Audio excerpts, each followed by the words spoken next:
పేతురు గారు రాత్రంతా ప్రయాసపడి వల వేశారు. వల వేసిన ఒక చేప కూడా రాలేదు. కానీ లోనికి నడిపి వల వేయడి అన్నారు. కానీ బోధకుడా, మేము రాత్రంతా వేసితేమి, కానీ ఒక్క చేప అయినా మాకు పడలేదు. కానీ నీ మాట చొప్పున మేము చేస్తాము అన్నారు. నీ మాట చొప్పున చేస్తాను అన్నప్పుడు దేవుడు ఒక మంచి మాట మాట్లాడారు తెలుసా? ఏమిటో తెలుసా? చూద్దామా?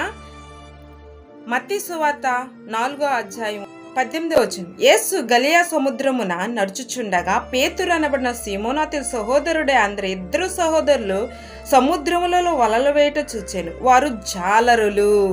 వలలు వేయట చూచెను. నా వెంబడి రండి, నేను మనుషులను పట్టు జాలరులుగా చేతున అంటున్నారు. రాత్రంతా ప్రయాసపడ్డారు. వారి ప్రయాస వ్యర్థమైపోయింది.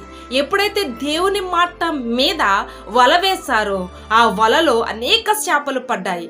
అంతే, దేవుడు ఒక్క మాట చెప్పగానే లోబడ్డారు. వారు ఈయన నిజమైన దేవుని కుమారుడని ఆలోచించి ఒక మాట అన్నారు.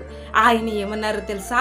ఇప్పుడు వరకు వలలు వేశారు, ఇప్పుడు వరకు చేపలు పట్టారు, నేను మనుషులు పట్టే జాలరుగా మిమ్మల్ని చేస్తాను. ఎస్, నీకు నాకు కూడా దేవుడు ఆతిథ్యత ఇచ్చాడు నా తల్లి. నువ్వు ఎంతమందికి స్వార్థ చెప్పగలుగుతున్నావు? ఎంతమందిని దేవుని వలలోకి, దేవుని మార్గంలోకి తీసుకురాగలుగుతున్నావు? ఎంతవరకు నువ్వు ప్రయాసపడగలుగుతున్నావు? నా ప్రభు అంటున్నాడు, మనుషులు పట్టే జాలరుగా నిన్ను నన్ను చేశాడు.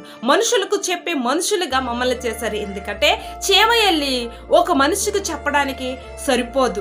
పోనీ నేను సీమ దగ్గరికి వెళ్ళి క్రీస్తుని నమ్ముకో అంటే సరిపోదు. అందుకే ఒక సీమ మార్గముగా వెళ్తుంటే ఒక కారతన వెళ్ళాడంట.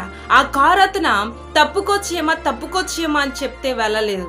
అదే దానికి భాష అర్థం కాలేదు. అదే చీమగా వెళ్ళి చెప్తే అది తప్పుకుంటుంది. అంటే క్రీస్తు మానవుడి కొరకు మానవుడిగా వచ్చాడు.